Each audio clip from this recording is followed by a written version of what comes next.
La composition change selon le budget. Là, on peut voir, donc pour les micros, 10 cas par mois. Donc là, on voit qu'au niveau des winners, on est à 4%, les intermédiaires, les perdants. Il y a juste à regarder le tableau.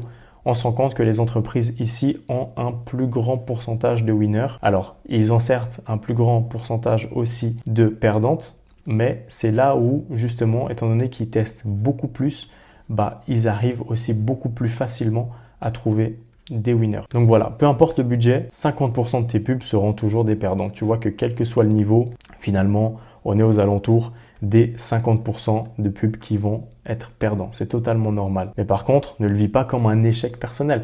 Et c'est totalement normal, comme on l'a vu avant. Et pour notre business à nous, qui est l'e-commerce B2B, en e-commerce B2B, ta production de créa est souvent plus limitée qu'en B2C. Ça rend encore plus important de cibler les bons formats dès le départ. Des mots produits, témoignages clients pro, offres bannières, plutôt que de tester au hasard. Ça, c'est très important d'avoir des bonnes stratégies. Donc, chaque test compte davantage